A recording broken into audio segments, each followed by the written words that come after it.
sommes désormais en compagnie de Didier, qui est photographe. Didier, bonjour et merci pour ta participation. Bonjour, merci de m'avoir invité. Première question, est-ce que vous êtes un photographe amateur ou professionnel? Juridiquement parlant, je suis un photographe amateur puisque je ne vis pas de la photo. Cela dit, j'ai exercé comme professionnel dans une agence il y a très très longtemps, mais je ne fais que de la photo amateur. Depuis combien de temps réalisez-vous des photos? Ça, c'est une bonne question. Je crois que j'ai eu mon premier appareil photo lorsque j'avais 13 ou 14 ans. Donc ça fait déjà quelques dizaines d'années. Et même si je me suis longtemps contenté de faire des photos de famille ou des photos de paysages comme beaucoup de Français, je crois que mon appareil photo ne m'a quasiment jamais quitté. Et quels étaient les éléments déclencheurs pour faire de la photographie comme maintenant? Le fait qu'un jour j'ai trouvé cet appareil photo d'occasion que je me suis payé avec un petit peu d'argent de poche, entièrement manuel à l'époque, donc il fallait tout régler soi-même. Et je me suis pris de passion pour le fait de capter des images, de les tirer, de les montrer aux autres surtout. Oui, à l'époque c'était de l'argentique. On était dans l'argentique, donc on se battait avec les films, avec les développements, on n'avait pas le résultat tout de suite, on était impatient d'avoir ces photos pour savoir si elles étaient réussies ou ratées, plutôt ratées d'ailleurs à cette époque, alors qu'aujourd'hui c'est tellement facile d'appuyer sur un bouton pour savoir si le résultat est satisfaisant qu'on n'a plus du tout la même activité de photographe. En effet. Dans tes books, on peut trouver quel genre de photographie? Traditionnellement, je m'étais orienté, lorsque j'ai repris la photo un peu sérieusement il y a une dizaine d'années, sur de la photo de rue. J'aime bien capter les moments, les photos qu'on dit volées, pas forcément à bon escient, parce qu'il y a de la vie. Et puis petit à petit, je me suis orienté vers des photos un peu plus posées, sur des photos de famille, sur des portraits, sur des photos de cosplay, puisque j'ai trouvé cette activité particulièrement intéressante il y a maintenant pratiquement 4 ans. Et puis un autre type de photo, un peu plus controversé, un type de photo qui fait débat, pour lequel je travaille beaucoup, qui est la photo de nu artistique. On va revenir sur la photo cosplay. Pourquoi de la photo cosplay justement? En fait, j'ai découvert le monde du cosplay lorsque mon fils m'a emmené à une convention qui s'appelait Paris Manga il y a quelques années, parce qu'il voulait absolument que je vienne avec lui, il était encore relativement jeune à l'époque, et j'ai découvert effectivement cet univers de jeunes avec leur cosplay et de l'autre côté des photographes. Donc je me suis intéressé au sujet, j'y suis revenu l'année suivante et j'ai revu les cosplayers et j'ai revu les photographes qui faisaient des photos, et je me suis dit finalement c'est très sympa, j'ai envie de faire la même chose. En effet, le monde du cosplay est très vaste. Et sur le plan donc professionnel, entre guillemets, de ton travail, quelle est ta plus grande réussite? Je suis pas certain qu'on puisse parler de grande réussite.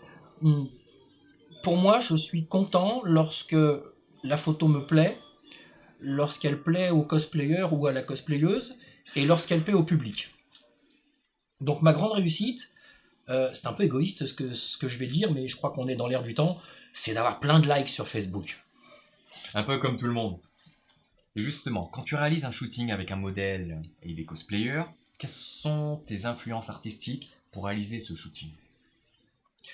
La première chose, c'est essayer de partir du principe qu'on met en valeur un personnage, un costume, et pas forcément le décor qui est derrière, même si parfois on essaie de trouver le décor qui est adéquat pour mettre en valeur le personnage. Donc ma première démarche, c'est d'essayer de comprendre le personnage, dans quel univers il évolue, de trouver des poses qui vont avec le jeu d'acteur, puisqu'on Oui, disait tout à l'heure lors du débat, dans le cosplay, il y a costume, mais il y a aussi player, il y a roleplay, pour que le cosplayer ait le sentiment de jouer le rôle de son personnage. Et ensuite, il y a un élément pour lequel je suis particulièrement attentif, c'est la lumière, parce que sans lumière, on ne fait pas de photo.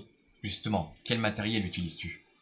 Aujourd'hui, je travaille avec un matériel tout à fait basique. J'ai un réflexe d'entrée de gamme. C'est pas un boîtier qui vaut des milliers d'euros.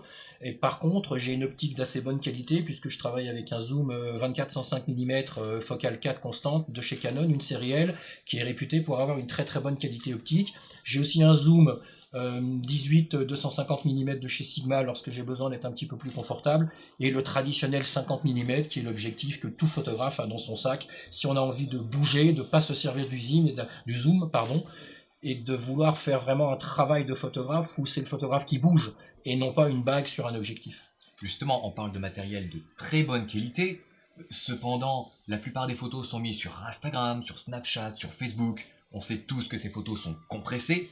À quoi ça sert d'avoir un appareil à 3 000 à 4 000 euros au final, quand une photo sur iPhone pourrait très bien contenter le public? Hmm. Là, il y a une double question. Il y a le prix du matériel photo et des photos faites avec un appareil. Donc, je vais répondre à la première partie de la question. Je vais être un peu dur. Il ne sert strictement à rien de mettre 4 000 € dans un boîtier et 10 000 € dans un zoom si c'est pour poster une photo sur un réseau social qui compresse la photo. Parce que la Exactement. qualité optique, de toute façon, ne va pas se voir à cause de cette compression que l'on a sur les réseaux sociaux pour des raisons de taille, j'imagine, et de poids de fichier. S'agissant des appareils photo et des téléphones portables, aujourd'hui on a des téléphones portables qui ont fait énormément de progrès en matière de captation d'images, mais je vais être un tout petit peu doctrinaire dans ce que je vais dire. Pour moi, on ne peut pas avoir la même qualité de réglage, la même souplesse de travail avec un appareil photo qu'avec un téléphone portable. Il n'y a qu'à regarder le diamètre d'un zoom pour un appareil photo qui fait une dizaine de centimètres et le diamètre d'une optique d'un téléphone portable qui fait 2-3 mm. Donc ne serait-ce que pour des propriétés optiques, on ne peut pas avoir la même qualité. Cela dit, il faut vivre avec son temps. Aujourd'hui, énormément de gens font des photos avec des téléphones portables qui restent de très très bonne qualité, à condition qu'on ne les agrandisse pas dans des formats où là, manifestement, on voit la différence. On est vraiment dans des aspects très techniques. Si on reste vraiment dans l'aspect artistique, qu'est-ce qu'une bonne photo? Ça, c'est une question intéressante parce que chaque photographe, chaque formateur a sa vision d'une bonne photo. J'ai eu la chance, au cours des dernières années, de participer à quelques stages, quelques workshops ou quelques formations, et y compris avec des très très grands photographes professionnels qui ont exposé dans le monde entier, qui ont écrit des bouquins, qui ont donné des conférences. Chaque photographe a sa propre vision. Moi, je dirais qu'une belle photo, c'est d'abord une photo qui présente de l'émotion. C'est une photo qui raconte une histoire. Ça, c'est sur le plan artistique. Ça ne sert à rien de photographier une belle blonde si la belle blonde ne raconte rien. Ensuite, il y a un côté technique.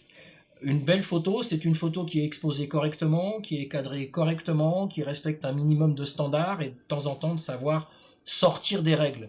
Parce que l'avantage des règles, c'est que ça fixe un cadre, mais que le photographe qui est un peu créatif, qui est un peu artistique, il sait là où on peut déroger à ces règles sans tomber dans du grand n'importe quoi. Donc une belle photo, pour reprendre en résumé ce que je viens de dire, c'est une photo qui fait passer de l'émotion, qui raconte quelque chose et qui techniquement est réussie. Est-ce que ce travail est justement facile à faire avec les cosplayers? Je pense notamment aux conventions. C'est très dur d'avoir un bel arrière-plan, c'est très dur d'avoir une bonne luminosité dans ces hangars avec une faible luminosité. Est-ce que c'est facile de travailler avec des cosplayers? Je vais peut-être pas leur faire plaisir, mais la réponse est non.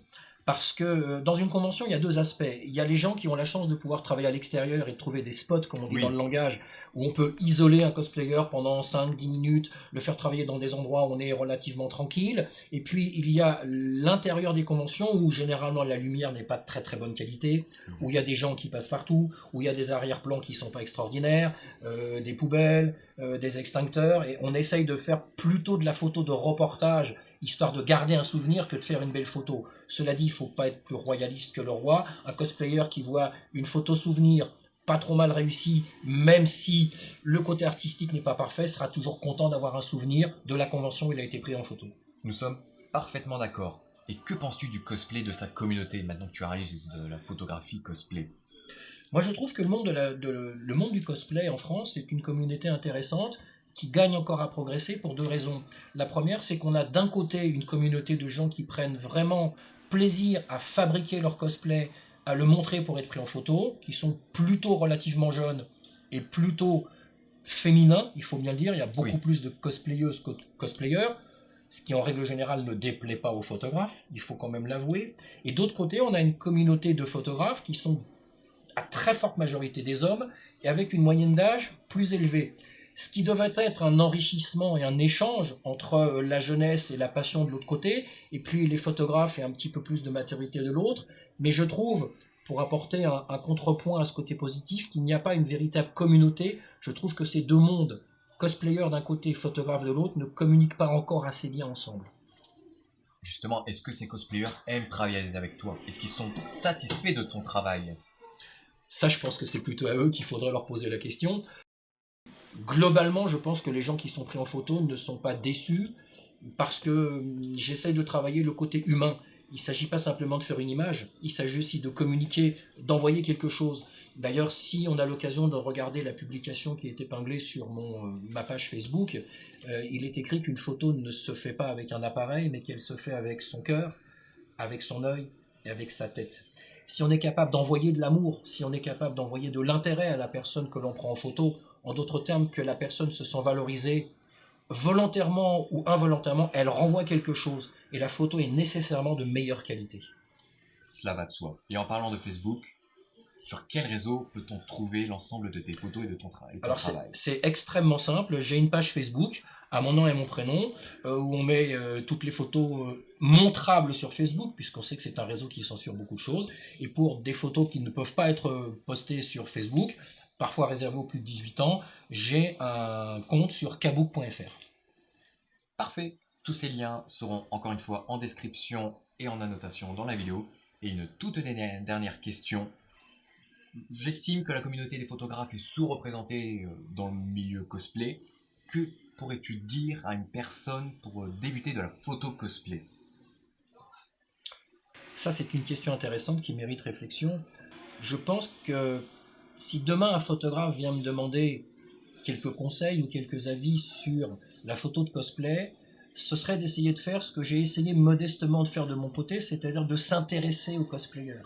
C'est-à-dire de ne pas considérer le cosplayer ou la cosplayeuse juste comme un objet ou comme un sujet traditionnel, mais comme un véritable monde à part. J'en veux pour démonstration que j'ai eu la chance de travailler avec une cosplayeuse qui m'a appris ce que c'était que le cosplay, qui m'a appris ce que c'était que d'aller choisir du tissu, ce que c'était qu'une machine à coudre, ce que c'était que de coudre from scratch, comme on dit en anglais, c'est-à-dire en partant de rien. J'ai essayé de m'intéresser au monde du cosplay pour comprendre le point de vue, la vision des cosplayers. Et j'ai eu la chance que cette cosplayeuse s'intéresse également à la photo, me demande des avis et des conseils pour une photo, parce que c'est un véritable échange.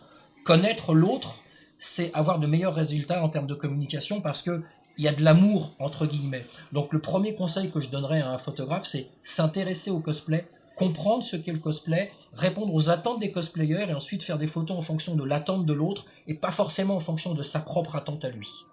En tout cas, on voit que tu es passionné, que tu aimes ce que tu fais et nous te remercions pour ta participation. C'était Didier, photographe, cosplay, mais pas que. Voilà, merci encore de m'avoir invité.